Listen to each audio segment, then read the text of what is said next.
আসসালামু আলাইকুম। এখন আপনারা দেখবেন সংবাদ শিরোনাম। মোর ২১ বইমেলার উদ্বোধন চলবে ১৫ মার্চ পর্যন্ত। শিল্প সংস্কৃতির রাজনীতিকরণ সভ্য সমাজের পরিচয় নয় বললেন প্রধানমন্ত্রী। আমি বিশ্বাস করি শিক্ষা, গবেষণা এবং শিল্প সাহিত্য চর্চাকে রাজনীতিকরণ করা কখনোই সভ্য সমাজের পরিচয় নয়। রহমানের সভাপতিত্বে মন্ত্রিসভার প্রথম বৈঠক। আইন শৃঙ্খলা, দ্রব্যমূল্য নিয়ন্ত্রণ সহ গুরুত্বপূর্ণ কিছু বিষয়ে আলোচনা ও সিদ্ধান্ত। রহমানকে স্বাগত জানালেন বাংলাদেশ ব্যাংকের কর্মকর্তা কর্মচারীরা। ডেপুটি গভর্নর সহ উচ্চপদস্থদের সাথে বৈঠক।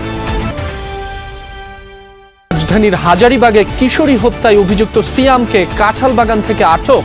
অস্ত্র, রক্ত মাখা পোশাক উদ্ধার। আমার মেয়ের প্রেমে প্রস্তাব দিয়েছিল সম্ভবত একটা পোলা সিয়াম নাম, কিন্তু ওই প্রত্যাখ্যান করাতে হয় উন্ডালে আয় কাম করে কোবায় টোবায় দিয়ে গেছে।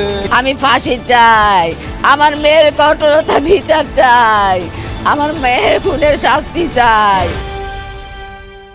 যুক্তরাষ্ট্রে আঘাত হানতে সক্ষম এমন ক্ষেপণাস্ত্র তৈরির চেষ্টা করছে ইরান। অভিযোগ মার্কো রুবিওর। তেহরানের আসসালামু আলাইকুম। এখন দেখবেন সংবাদ বিস্তারিত। শিল্প সংস্কৃতিকে রাজনীতিকরণ কখনোই সভ্য দেশের পরিচায়ক নয়। বিভিন্ন ক্ষেত্রে গৌরবদীপ্ত অবদান রাখায় ৯ জন ব্যক্তি ও একটি প্রতিষ্ঠানকে ২১ পদক তুলে দিয়ে এ কথা বলেছেন প্রধানমন্ত্রী তারেক রহমান। তিনি বলেন, জ্ঞান বিজ্ঞানে সব শাখায় যেন দেশ এগিয়ে যেতে পারে তেমন একটি উদার গণতান্ত্রিক রাষ্ট্র গড়তে চায় তার সরকার। বলেন, ২১ ফেব্রুয়ারি ছিল জালিমের বিরুদ্ধে নিজেদের অধিকার প্রতিষ্ঠার আন্দোলন। বাঙালি জাতীয়তাবাদের ভিত্তি রক্তঝরা ভাষা আন্দোলনের চেতনা চিরজাগ্রত রাখতে প্রতি বছর দেশপ্রেম ও মননশীল চর্চা সহ বিভিন্ন ক্ষেত্রে অবদান রাখা গুণীজনদের সম্মানিত করে আসছে রাষ্ট্র, যা দেশের দ্বিতীয় সর্বোচ্চ বেসামরিক পুরস্কার। এবছর ৯ জন বিশিষ্ট নাগরিক ও একটি প্রতিষ্ঠানকে ২১ পদক দেওয়ার সিদ্ধান্ত নেয় বিদায়ী অন্তর্বর্তীকালীন সরকার। নির্বাচন, নতুন সরকার গঠন সহ নানাবিধ কারণে এবছর কয়েকদিন পিছিয়ে ফেব্রুয়ারির শেষ ভাগে রাজধানীর ওসমানী মিলনায়তনে আয়োজন করা হয় ২১ পদক প্রধান অনুষ্ঠান, যেখানে প্রধানমন্ত্রী তারেক রহমান তুলে দেন রাষ্ট্রীয় সম্মাননা। চলচ্চিত্রে ফরিদা আক্তার ববিতা, চারুকলায় অধ্যাপক আব্দুস সাত্তার, স্থাপত্যে মেরিনা তাবাসসুম, শিক্ষায় মাহবুর আলম মজুমদার, ভাস্কর্যে তেজস হালদার যশ, নৃত্যকলায় অর্থী আহমেদ, নাট্যকলায় ইসলাম উদ্দিন পালাকার ও সাংবাদিকতায় শফিক রেহান। দর্শক, যাত্রা নিয়ে সচিবালয়ে ব্রিফ করছিলেন সড়ক পরিবহন, রেল ও নৌপথ মন্ত্রণালয়ের মন্ত্রী শেখ রবিউল আলম। আমরা সরাসরি যুক্ত ছিলাম সেই ব্রিফিংয়ে। প্রধানমন্ত্রী তারেক রহমানের সভাপতিত্বে অনুষ্ঠিত হল মন্ত্রিসভার প্রথম বৈঠক। সচিবালয়ের মন্ত্রিপরিষদ বিভাগে নতুন মন্ত্রিসভার এই গুরুত্বপূর্ণ বৈঠকটি অনুষ্ঠিত হয়। সরকার গঠনের পর এইটি ছিল মন্ত্রিসভার প্রথম বৈঠক, আনুষ্ঠানিক বৈঠক।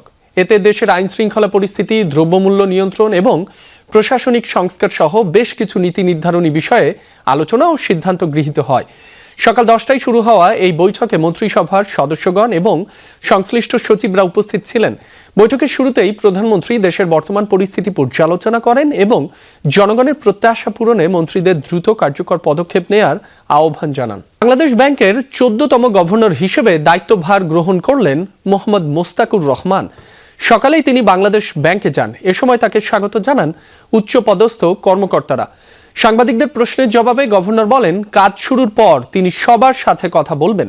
দিনের শুরুতেই তিনি বৈঠক করেছেন ডেপুটি গভর্নর, প্রধান অর্থনীতিবিদ এবং নির্বাহী পরিচালকদের সাথে। ব্যাংক ও আর্থিক প্রতিষ্ঠানের হালনাগাদ পরিস্থিতি অবহিত হয়েছেন। দুপুরের পর তিনি সচিবালয়ে যাবেন, অর্থ মন্ত্রণালয়ে। সেখানে একটি বৈঠক হওয়ার কথা। বুধবার তাকে 4 বছরের জন্য নিয়োগ প্রদান করে অর্থ মন্ত্রণালয়। এর আগে গভর্নর ডক্টর আহসান এইচ মনসুরের চুক্তিভিত্তিক নিয়োগ বাতিল করা হয়।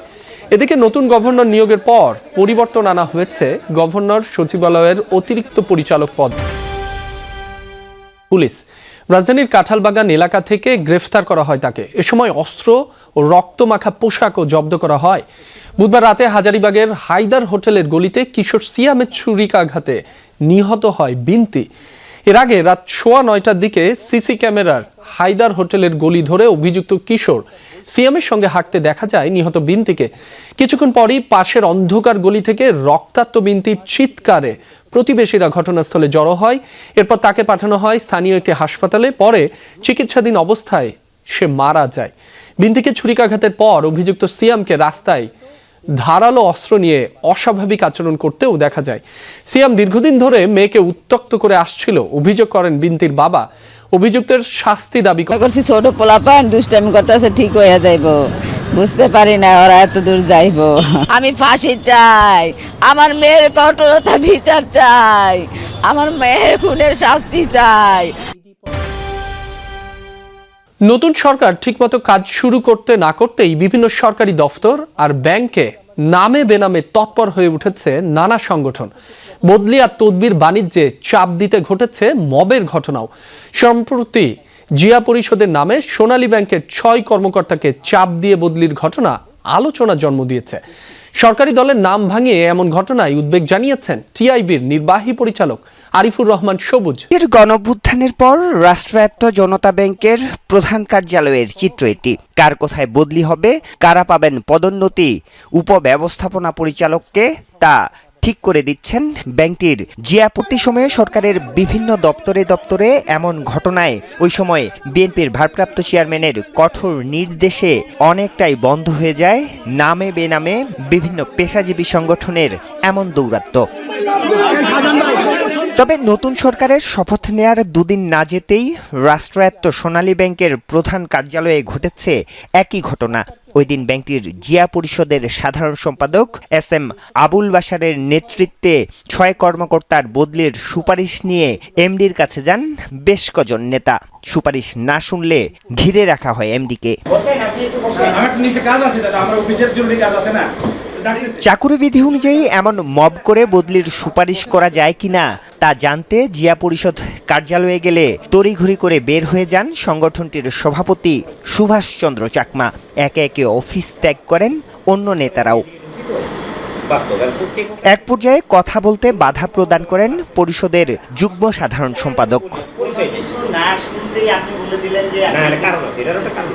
পরে আবুল বাশার জানান বিগত 17 বছর ধরে বঞ্চিত হয়েছেন তারা। জিয়া পরিষদের নেতা হিসাবে বদলির এই সুপারিশ করতেই পারেন তিনি। তার দাবি এমডি সহ আওয়ামী লীগের সুবিধাভোগীরা এখনো আছেন দাপটের সাথে। সুপারিশ করতেই পারি, অনুরোধ করতে পারি আমরা বদলির জন্য। কোনো চাপ সৃষ্টি করি নাই। আমাদের ওখানে যে ছবিটা, এই ছবিটা হলো আমরা আমাদের এমডি মহোদয়ের কাছে আমরা গেছি একটা সৌজন্য সাক্ষাৎ করতে। এমন আন্তঃমহাদেশীয় ক্ষেপণাস্ত্র তৈরি করছে ইরান, এমন অভিযোগ করেছেন মার্কিন পররাষ্ট্রমন্ত্রী মার্কো রুবিও। এই খাতে তেহরান বিপুল পরিমাণ অর্থ ব্যয় করছে বলেও দাবি করেন তিনি। চলমান আলোচনা সত্ত্বেও নিজেদের ক্ষেপণাস্ত্র প্রকল্পের পরিধি ইরান কমায়নি বলেও জানান তিনি। এদিকে ইরানের সমরাস্ত্র কার্যক্রমের ওপর আরো কড়াকড়ি আরোপ করেছে যুক্তরাষ্ট্র। ক্ষেপণাস্ত্র আকৃতি নিয়ে দ্রুতগতিতে লক্ষ্যের দিকে এগিয়ে চলছে মিসাইল। ইরানের বহুল আলোচিত সিজিল ক্ষেপণাস্ত্র এটি। মার্কিন প্রেসিডেন্টের স্টেট অব দ্য ইউনিয়নের ভাষণের পর আবারও আলোচনায় ইরানের আন্তঃমহাদেশীয়